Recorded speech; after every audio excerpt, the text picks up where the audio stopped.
Hello and welcome to my channel. My name is Lynn and today I'm going to be playing with some new toys that you haven't seen me craft with much on my channel, or actually really at all, but hopefully you'll see more and more of because I'm really enjoying them. This is a portable airbrush that I got after an episode of Crafty Fun with Friends when Angela crafted with hers. This one's nice. It's very affordable, so it's not sort of top of line. It doesn't have like an air compressor or anything bulky attached to it. So really portable. It's rechargeable. It's got a rechargeable battery in there, and it so far is pretty easy to use. I picked one that does have a lot of sort of metal components, so I think just for the price of it, I think it's fairly well made. And I'll leave links to it if it's still available on Amazon in the description box below. For my purposes, I think this is going to be just fine. I'm not looking to do really high-end art with the airbrush. And also, when I did my research into this, the other thing that you can use it for is you don't even have to airbrush ink through it. It's good for also just spraying, I guess just air, and that way you can use it with your alcohol inks to move your alcohol inks around. So I'm excited to use it for that too.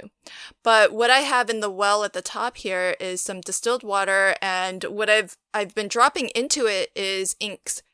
These are inks from a stamp refill pad from Artesprix, and these are iron-on inks because my project today is a sublimation set of coasters that I am going to make.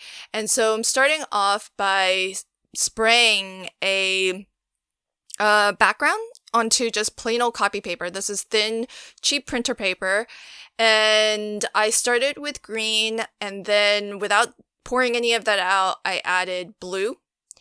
And so long as you're adding colors in sort of rainbow order, you don't have to necessarily dump the water out, especially if the two colors are going to mix into a nice color anyways.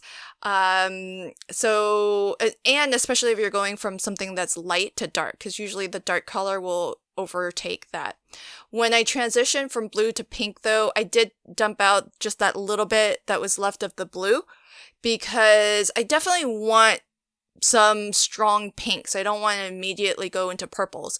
I'm going to get some purples where the pink and the blue overlaps, but I wanted some areas that were still noticeably pink. So you'll see there's some drippings. That's a sign of this not being the best, most high-end airbrush, but that's totally okay, because here you see those panels have dried, and you definitely want to let them dry completely before you move on to the next step. But you can still see a little bit of where those drips were, but it's not as bad. So it's not too noticeable, especially since this is just a background. This is just going to be the start of my design.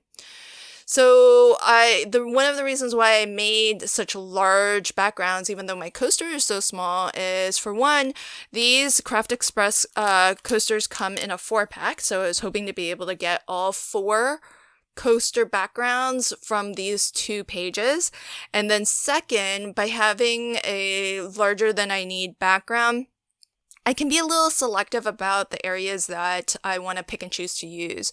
So there are some areas that are very heavy with the blues and the greens, and there were some areas that had a little bit more of the pinks and the purples. So I chose 2 that I thought might be fitting for the stamped images that I want to use over top of these.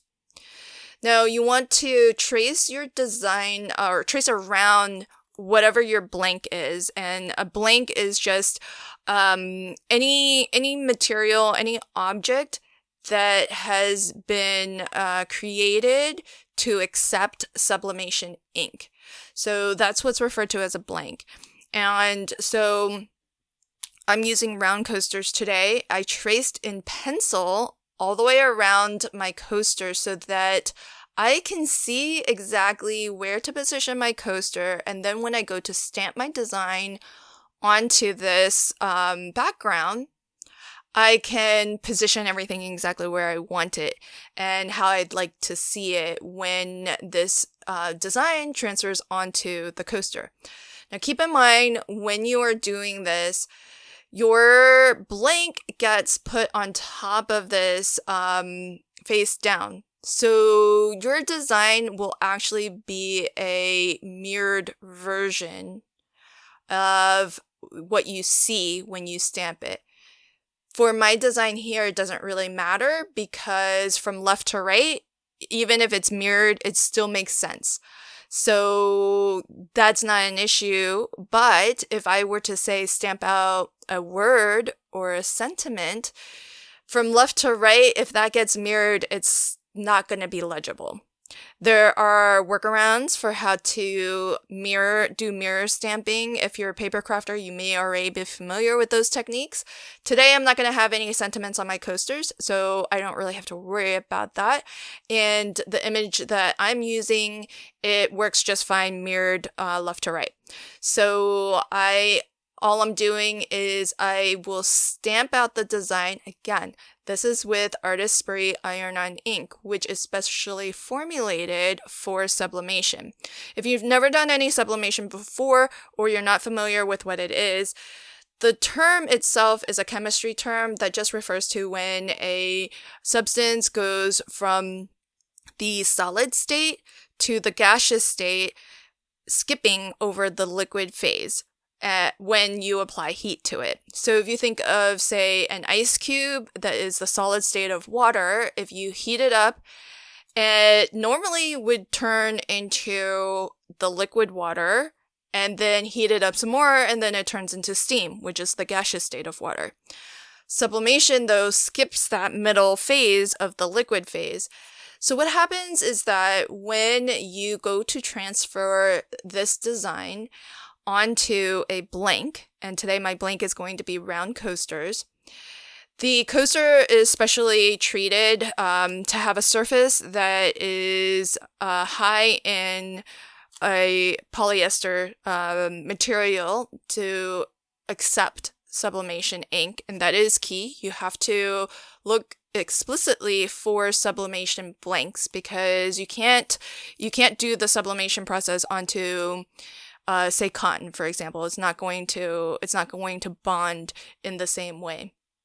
And so when you apply this design to your blank and you put it under heat and pressure, what will happen is the solid ink on this plain old copy paper, it's going to turn into a gas and permeate into your substrate. In my case, it's the blank is going to be a coaster, and then it's going to return when it cools to a solid again. And because it turns into that gaseous state, the particles are smaller, and so it basically gets absorbed into your substrate and becomes a permanent part of that substrate. So that's why you get an end result that is more permanent, more durable, and you've essentially just changed, the blank itself. It doesn't add like an extra layer of anything onto it. It is actually part of that material now. And so that's why in order to do sublimation, you do need to find blanks that are specially designed to accept sublimation ink. And what's great about Artesprix is that they have different lines of media supplies that you can use to create your design, and that way you don't actually need an expensive sublimation printer. There's ways to convert a printer if you want so that you can print out sublimation designs.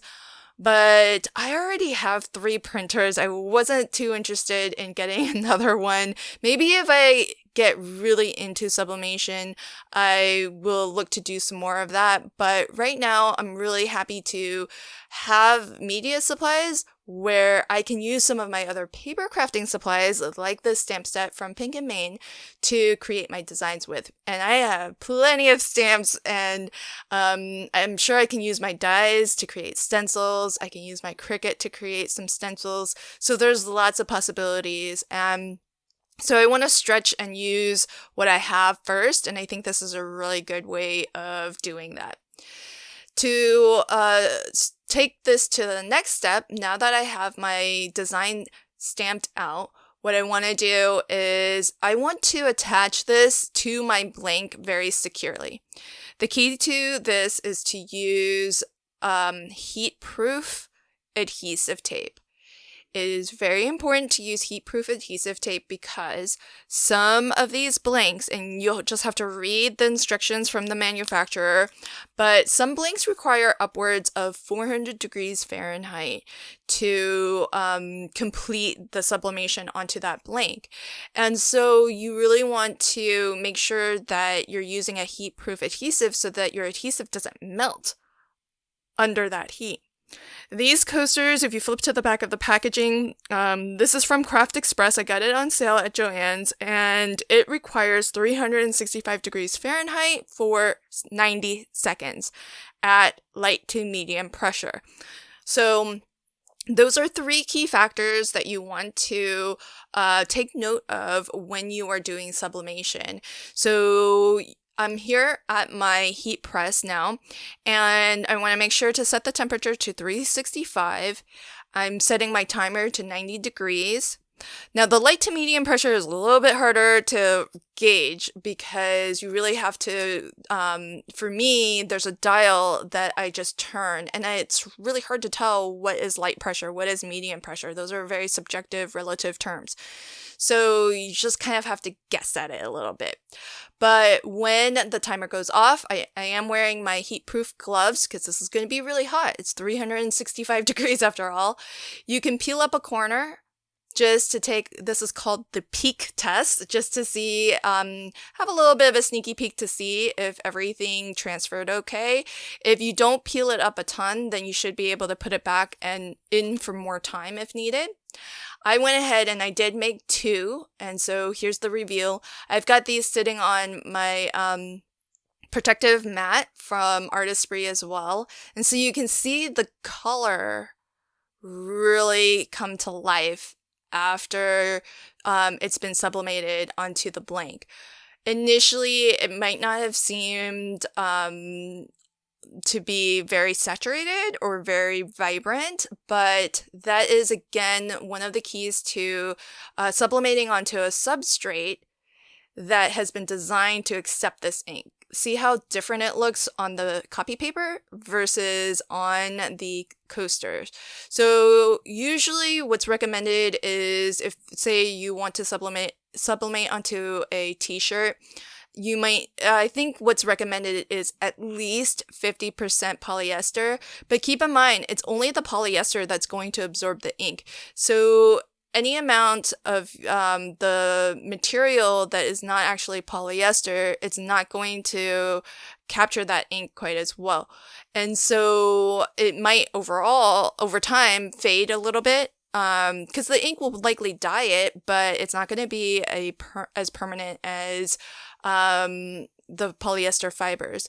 So what's really recommended is to get a high polyester count, 100% if you can. And these coasters have a coating that have been specially designed to accept this ink. And that's why you can see the colors really, really come to life. So here again, here's the pink version, and you can sort of see the pinks and purples at the bottom of the tree as well. And that was harder to see on just the copy paper, but you can see it's very, very vibrant on the final blank. So I'm having a lot of fun playing with sublimation. I'm definitely going to be doing more of this and hope to share with you some more projects, some more techniques that you can use if you are into sublimation as well. I don't profess to be an expert at this. I'm just diving into it, but I have a couple of projects under my belt now, and I'll be sharing more. Thanks so much for catching my video today, and I'll leave links to everything in the description box below in case you want to check it out for yourself. And until next time, happy crafting and have a fabulous day. Bye!